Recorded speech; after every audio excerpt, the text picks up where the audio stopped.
It's hard to say what makes this book special. It's really just a children's book. First of all, it's a very condensed narrative, sometimes verging to a simple retelling of events. On the plus side, I can note that the characters are realistic, develop well and quickly, and their motivations are clear. Speaking of the four siblings, their motivations are also generally clear.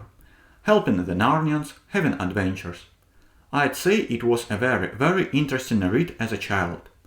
Lewis masterfully uses the emotions of shame and humility, which are not always achieved in such works.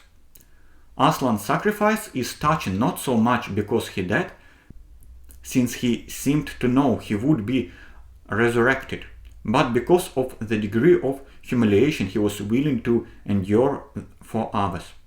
Edmund is the ultimate traitor, but he is allowed to recover from his mistake only when he atones for it. However, the villain's motivation is a bit lacking. Of course, in today's world, having a literal black and white opposition, where there is literal evil and literal good, is probably a bit outdated. Why does the White Witch do what she does? Why does she freeze the country and torture and torment her people? That said, whatever her reasons, she does it very well. So, the literally has no clear motivation. On that note, let me compare it to The Lord of the Rings. There are many similarities. Both have Christian themes, both feature four heroes and some kind of universal evil. In The Lord of the Rings, evil could have won. Here, evil actually did. The Lord is essentially the same in both, or rather, it's not fleshed out. But while in The Lord of the Rings the lore is simply not written in, only what Tolkien need appears, whereas here is it much the same. Lewis needed giants, centaurs, minotaurs and the like, and they appear here.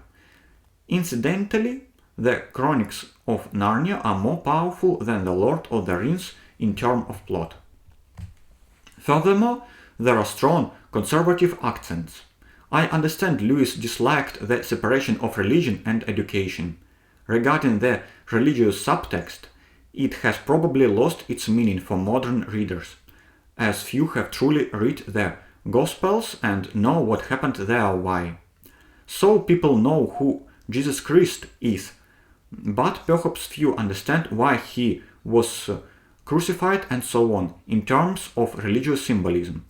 The final chapter of the book, when the children return to their own world, literally our own, and there they forget everything that happened to them in Narnia, is both touching and realistic. You find yourself in a fantasy world where you defeat evil, become great kings, and then return to the real world. That's how you should interpret this ending. You should not put yourself into fantasy too much.